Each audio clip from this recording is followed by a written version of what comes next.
What's up, everybody? Welcome back to another war report here on Cloudwing Valley. It is battle number 8, Tuesday, August 10th, 2021. It's actually Tuesday this time.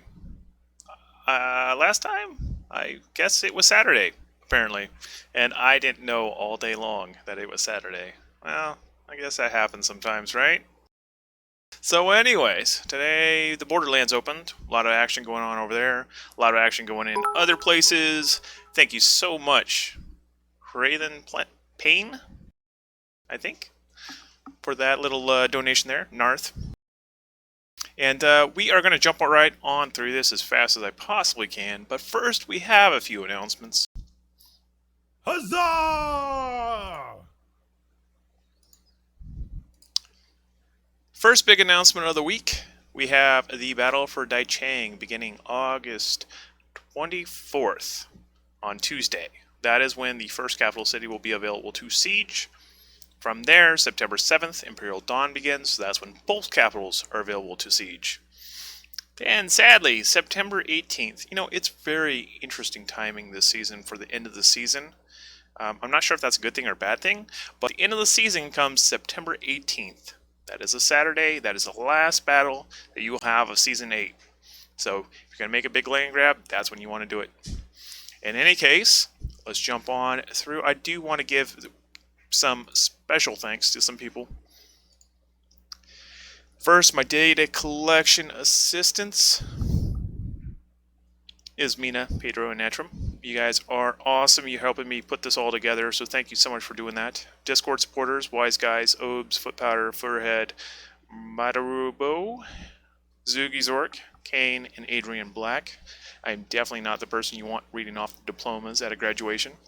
Thank you so much for all your support. We are trying to get a shorter URL than that crazy monstrosity up there in the top right.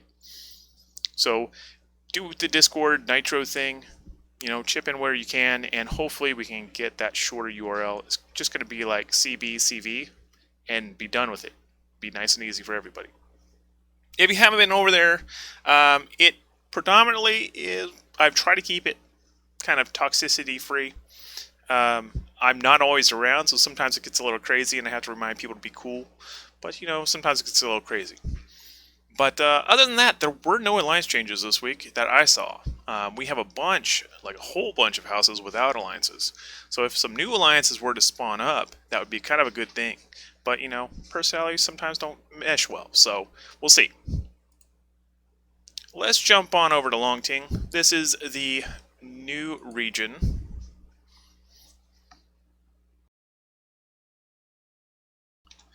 So what you're looking at is last Saturday. Yes, Saturday.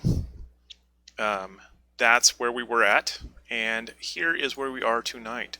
Look at that cohort land. All that cohort land going up there. We have No Evil still chilling over there. We have Atlas still chilling over there. Valiant has a big chunk of land as well.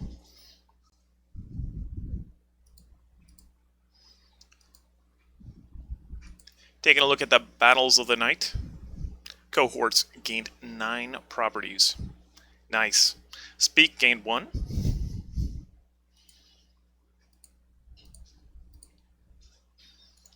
Looking at the houses of Longting, there are only 4 houses left. Here, Speak, Atlas, and Valiance. Valiance with 1,500 influence, Atlas with 1,250 influence, here with 1,250 influence, and Speak with 1,050 influence.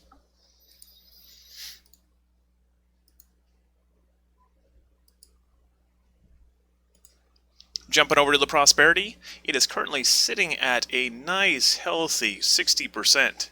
That is 1,700 above where it began. Currently seeing 61% of the region owned by legions, 39% by free houses. Average fort level is 5, average town level is 5, average village level is 1.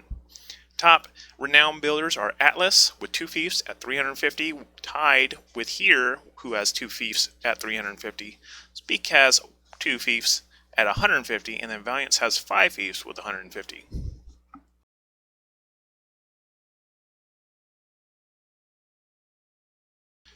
Jumping on over to the strongholds, we have Juan Kyogun our old stomping ground, currently in Atlas's hands at level 6 with 1,500 influence. Kintai is also rank 6 with 1,050 influence. Nine Wall follows with the rank 5, and Fort Warsun is rank 5 as well. Over on the top growing villages, cohorts actually have probably the top ranked village that took from us over there at Bapan.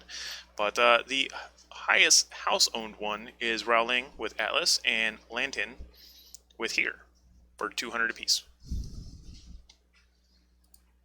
So what kind of fief quests do we have over in the Longting region? Let's take a look. We have one 5-star fief quest available. It's a hematite. Should be fairly easy to do over there in Longting. There's a lot of ore nodes around. The rare melee cavalry kits and the rare melee rare melee kits and the rare cavalry kits, those are fairly easy to acquire in rebel camps. Tier 3 rebel camps will produce those pretty well for you. Roman rebels will also produce them pretty well for you. But the big bet is the roundsies. That's 4 roundsies, get you, a quick and easy 370 honor. If you own the fief, that's 555 honor. Those are very easy to produce. The rough cotton is not going to be as easy as it looks. There is a lot of cotton around, but 55,000 is quite a bit. So you might have trouble pulling that out of a cotton node, especially if somebody that's hostile to you is there and you can't pull it. So definitely keep an eye out for that. And then pretty much there's a bunch of tier 3s still around that you can pull off. Let's go ahead and jump on over to Liang Yun next. So Liang Yun, here we go. This is what it looked like. Whole bunch of yellow. Little sprinklings of dark colors. Those are the houses that don't have alliances. Whole assortment of them. Murder and Warborn and Team Delta. Eating up a bunch of land out there. House of Lords had some land. Centurions had some land. Cohorts still had, their stuff. That's still, I think, a high rank needed to get it. Now, today, a lot changed. Check that out. So YT literally flooded the zone, took over a ton of stuff, but they met resistance by Team Delta, Warborn, and Murder. They were all going at it for a lot. I mean, if you looked at the map, it was lit up pretty good. There were some good fights going on out there. I'm pretty sure some people had some pretty good memories out there. There was also a lot of complaining about backcapping, but hey, this is war. That happens. If you pull all your troops one way, and you gotta get hit where you're not looking. That's, hell, any sport is that way. You pull the eyes one way, you hit them the other. That's sports in general. Taking a look at the battles. Now, this is where it gets interesting. We have the Warborn with 3 new fiefs. Macedon gained 4 new fiefs. Radiance was just killing it out there. It got 8 new fiefs today. Team Delta with 4 new fiefs. And Murder with 2 new fiefs. Now, when you're looking at the Warfight Dai Chang, who do you expect to see? YellowTurbans. There you go. 8,400 influence. They are the only one that has the key to the castle. Cohort's not defending, so you're going to see them pretty much walk on in there and introduce themselves to the king, sit themselves down on the throne, and wait for somebody to challenge them. We shall see if anyone can grow that big to be able to challenge them in that zone. It'll be really interesting to see. So the houses of Liang Yun, we have Radiance right there with 6,150 influence. Macedon in second place with 2,250 influence. Warborn third place with 2,100 influence. Team Delta fourth place, 900 influence. And Murder in the 5th place in the region with 300 influence. Looking at the Liang Yun prosperity, we're currently sitting at a 45%. That is a negative 1,650 over where it began, which is a poor rating on my little Foglotta scale. And then we have an average fort level of 3, average town level of 3, average village level of 1. Currently sitting at 96% free house owned, 4% legion owned. The renowned builders don't really have anything on the positive right now. There's a lot of negative, but not much positive. We do still have Hiobo, which is rank 6. I'm not sure how long it's going to take Radiance to kick that over to rank 7, but it should be rank 7 by the end of the season. I think they've got to be getting close by now. And we have 3 level 2 villages. Let's take a look at those fief quests. My favorite part of the whole evening. You guys have a really, really sucky one when it comes to tier 5. Now I have to point out, I don't know what gods Radiant's pissed off, but they have, the very first time in the entire time I've been doing this, they have a fief that literally has nothing but 1-star fief quests. I have never seen that in the entire time I've been doing this. Like, it's like rolling 10 dice and getting nothing but ones. What's the deal? What'd you do? Whose cereal did you piss in? That's amazing. I mean, all ones. I've never seen that. Not even on a level 1 fief, let alone a level 5 fief. So yeah, that's quite remarkable. But you know, everyone has bad luck occasionally, I guess. So that's one of the things. But the fief quests in Liangyun are not that great. You'd be better off going north. I mean, the Cedar Timber 3-star and the Cowhide are probably your best bets if you're there. But, you know, again, if you really need them, go east to Longting or go north to Maoyang, and you can find some better ones. Jumping on up to Maoyang, we have pretty much all yellow, a dash of red, and a couple little dark areas that have the independent tribes.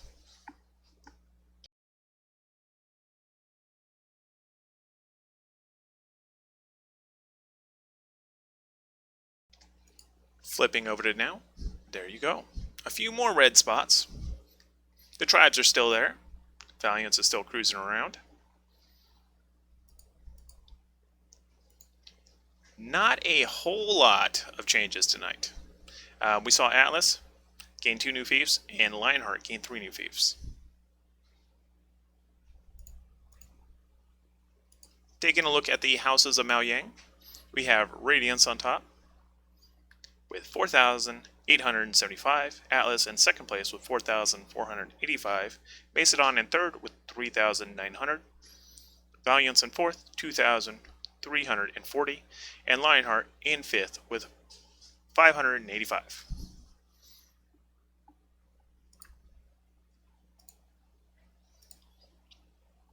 Taking a look at the war for Eneling, pretty much YellowTurbans, again, are going to walk into the front door, sit on the throne, and wait for somebody to challenge them. Should be interesting. So I'm wondering, is Macedon going to take the north and Radiance get the south? Or are they going to let Atlas sit upon a throne? That'd be interesting to see.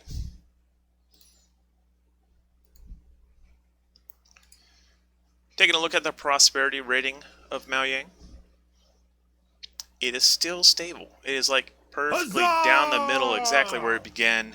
We have 89% free house owned, 11% legion owned, average fort levels 5, average town levels 3, average village levels 1. Atlas has 1 fief, I think, or 2 fiefs that are higher than normal, for a total of 12 fiefs, 195 renown. That's the only person or the only house that has positive renown right now. Zaifu is the big fort stronghold. It's like a wall, and that's at level 5, 1,170 influence. Village-wise, they're all level 1. Everything's level 1 over there.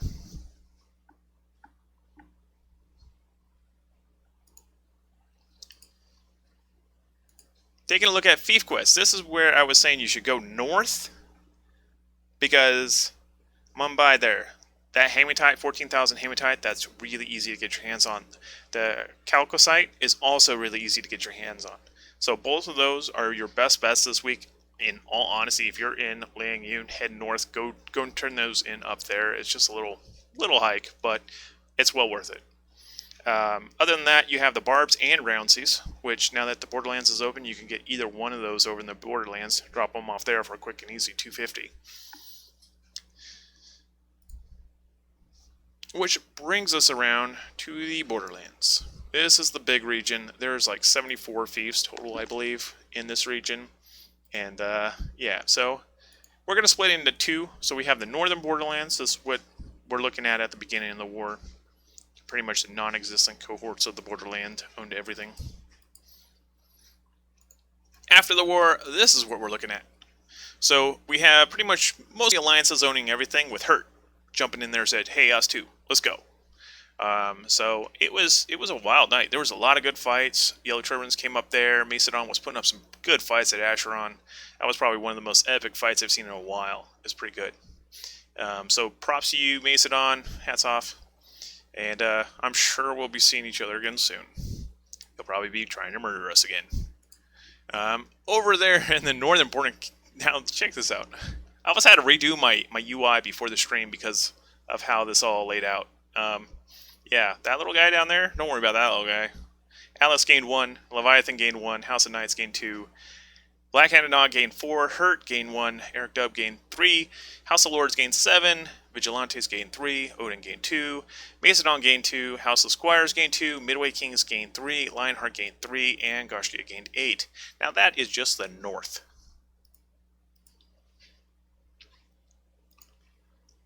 Taking a look at the south Borderlands, that's where we started, and that's where we concluded.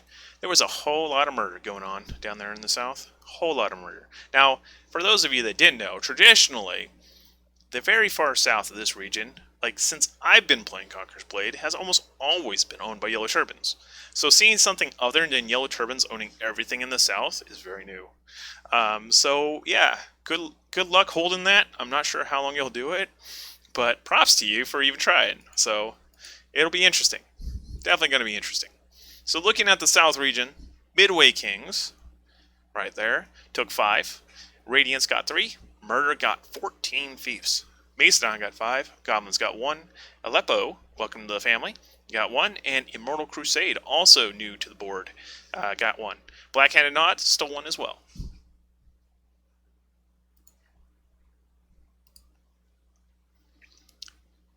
Now this slide, I actually had to edit. I had to shrink things. You guys probably noticed that they shrunk a little. Yeah, because there was too many houses in the Borderlands to fit them all. So we have Murder with 6,550 influence, Goshkia with 4,200 influence, Midway Kings 3,600 influence, Macedon with 3,450 influence, House of Lords with 2,900 influence, Radiance with 2,150 influence, House of Squires with 1,800 influence, Black-Handed Nod with 1,650 influence, Lionheart with 1,350 influence, Vigilantes with 1,350 influence, Odin with 1,200 influence, Hurt with 1,050 influence, Eric Dub with 450 influence, House of Knights with 300 influence, Atlas with 150 influence, Aleppo with 150 influence, Leviathan with 150 influence, Immortal Kings with 150 influence, and Goblins with 150 influence. Now I'm going to die, so thank you for that. This was a lot of houses up in there, but you know, 74 fiefs, whole lot of territory. That's a lot of land to control. Fog's Wrath God. I'm going to become an auctioneer. You just wait. It's coming. I'm practicing. Yeah, someone give me my breathing tank, please. Let's go on to prosperity. Yeah, let's do that. So this zone just opened, so everything is flatlined. There's no change whatsoever. Pretty much everything is where it was. We do have Borderlands starts with rank 6 cities, like the towns are all rank 6. That is the best thing about the Borderlands. Well, it's the second best thing. The best thing about the Borderlands is that you can build east and west kits at any of those towns. So whenever they're at rank 6, you can build either way. Doesn't matter, east or west. You also get resources from the east and west here, so you can get the roundsies and the barbs, which is also nice. So that's a big nicety there in the Borderlands. For all these little houses that are trying to get up off the ground, this is a great place to learn and grow. Also, the great thing about the Borderlands is the overabundance wealth of fief quests. So there you go. Like an entire 20 fief quests that are all rank 4 and above. Now, you do have at Wanwu that 1,400 food quest. That is insane. If you can get that quest, get it. Food is food, wherever it's at. It doesn't matter if it's purple node, gray node, green node, blue node, it's all food. So take your Big Macs up to Zanzu. There's a really big guy there that wants to eat them all. 140,000. Bring it there, drop it off. You get 400 influence if you're in, I believe, Goshkia. That's one of ours, I think. Yeah, I think that's ours. Yep. So that would be 600 influence, or 600 honor, sorry. So it's 400 honor if you aren't Goshkia, 600 honor if you are Goshkia. And then magnetite's also fairly easy to get. It's all the way over there by Bixie. That is probably a good drop for anyone that is over in the Maoyang region looking for a quick and easy 5-star. You can just drop it off over there, real easy. Other than that, you know, the Genets, that Genet quest, you know those horses that you keep throwing out? There are lots of Genet quests here. Akator has it, Tizum has it, and then Wanwu has it. Those are the horses that you usually throw away, or you load up in your wagon and then you purposely go get fielded so that people kill you and take your horses off your hands. Those are those horses. So instead of turning them into glue, you can turn them into honor. Turn them in. Have fun. And that brings us to our raffle. CV, people. CV. You want to type CV if you want some sovereigns. That's in Cloudwing Valey. And while we do that, I'm going to take a little breather. Not breathe on the microphone.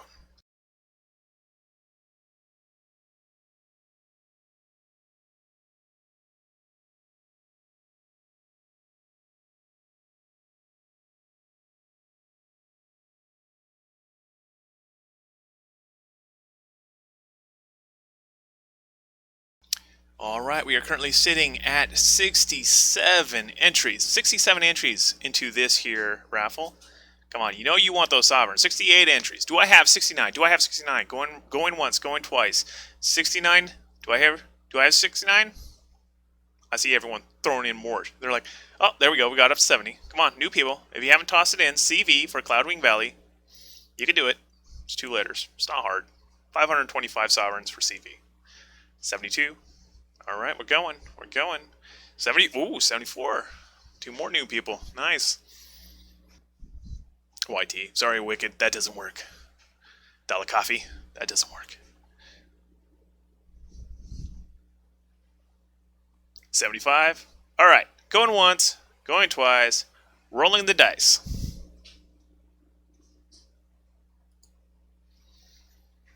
And Jeriel. Congratulations. I will get with you after the stream and hook you up with that code for 525 sovereigns.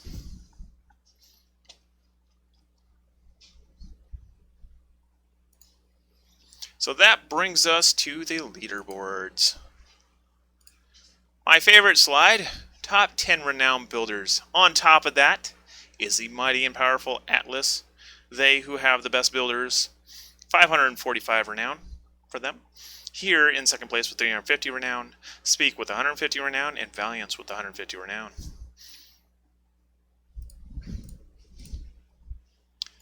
Taking a look at the movers and shakers this week, there was a lot of movers, not many shakers. So we have Murder with 13 new fiefs, Midway Kings with 8 new fiefs, Goshkia with 6 new fiefs, Macedon with 5 new fiefs, Lionheart with 5 new fiefs, Radiance with 5 new fiefs, House of Lords with 4 new fiefs, Black Anadon with 4 new fiefs, Eric Dub with 3 new fiefs, and Household Knights with 2 new fiefs. Over on the losses, Warborn lost 1. Hey, you win some, you lose some, right? Taking a look at the house standings. Radiance is still firmly at the top. They are just killing it out there. Plus 5 fiefs this week. Currently sitting at 13,175. Macedon in second place with 22 fiefs, 9,600. Murder, third place, 16 fiefs, 6,850. Atlas, fourth, 5,885. Goshkia in fifth, 8 fiefs, 4,200. Valiance in sixth, 11 fiefs, 3,840. Midway Kings 8th, or 7th, with 8 fiefs, 3,600. Lord, or House of Lords, 7 fiefs, 2,900. And then Warborn 9th, with 6 fiefs, 2,100. Lionheart in 10th place with 6 fiefs, and 1,935. The rest of the board follows. This brings us to our last slide, the Alliance slide. We currently have a whopping 7 alliances on Cloudwing Valey that own land. We have YellowTurbans on top, 76 fiefs with 28,660 influence. Hibernia with 13 fiefs, 5,850 influence. True Sith with 13 fiefs, 5,250 influence. The last Legion with 11 fiefs, 5,000 influence. Centurions with 9 fiefs, 3,285 influence. No Evil with 4 fiefs, 2,300 influence. And Rabble Alliance with 1 fief, 150 influence. Top gains of the week, True Sith. They gained 12. YellowTurbans gained 12. Hibernia gained 10. Centurions gained 7. Last Legion gained 7. Biggest losses? There weren't any. Everyone gained. But they had the slowest losses. Eventually I'm going to fix that so it doesn't even show up if there's nobody that lost anything. But yeah, for the most part, it was good. Now, if the indication of just how much salt there was tonight, just look at the left side of my screen. There is a ton of it. You should see how many times Twitch has prevented people from saying stuff. But yeah, there's a lot of salt tonight, but that's all good because that's healthy competition. People, get passionate about things. It's all good. So we're going to see you next time. That's Saturday. Remember, defend your houses on Saturday. That's payday. We're probably going to get creamed, but I hope that you have a good time, and I hope you go out there and make some epic memories. And, hey, when you're leaving Conqueror's Blade and you're no longer here, and Conqueror's Blade is no longer here, the only thing you're going to take with you is those memories. So go out and make some good ones. Those are going to stick with you for all of your life. Have fun. Go make friends, and we'll see you next time. Have a good one, guys.